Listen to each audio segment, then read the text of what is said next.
Hi, ரீசெண்டா இன்ஸ்டால வந்து ரொம்பவே வைரலான இந்த ஃபிஷ் ஃப்ரை மசாலா ஏரி வவால வச்சு ட்ரை பண்ணியிருந்தேன். அது ஃப்ளாப் ஆகி போனதுனால மிகுந்த மன வருத்தத்துல நாங்க காலையிலே போயிட்டு இந்த மத்தி மீனை வந்து கிலோ 200 ரூபானாலும் பரவாயில்ல அப்படின்னு சொல்லிட்டு வாங்கிட்டு வந்துட்டு சட்டை நானும் சேர்ந்து கிளீன் பண்ணி எடுத்துட்டோம்.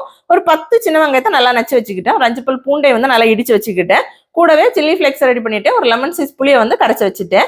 இப்போ வந்து கடாய் வந்து ஈரம் இல்லாம இருக்கிற மாதிரி நல்லா தொடச்சிட்டு அதை அடுப்பு பற்ற வைக்கிறதுக்கு முன்னாடி அதுல கொஞ்சம் ஆயில் சேர்த்துட்டு 1 ஸ்பூன் மஞ்சள் தூளும் 3 ஸ்பூன் மிளகாத்தூளும் சேர்த்து நல்லா கட்டி எல்லாமே மிக்ஸ் பண்ணிட்டேன்.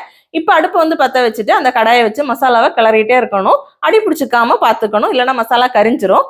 அதுக்கப்புறமா நம்ம வந்து நச்சு வச்சிருக்கிற பூண்டையும் அந்த சின்ன வெங்காயத்தையும் இதில் சேர்த்து நல்லா பச்சை வாசனை போக கிளறிட்டு 1 ஸ்பூன் சில்லி ஃபிளேக்ஸ், கொஞ்சமாக கருவேப்பிலை, தேவையான அளவு உப்பு, அப்புறம் நம்ம கரைச்சி வச்சிருக்கிற புளி தண்ணியை சேர்த்து நல்லா மிக்ஸ் பண்ணியும் போது இந்த மாதிரி எண்ணெய் பிரிஞ்சு வரும்.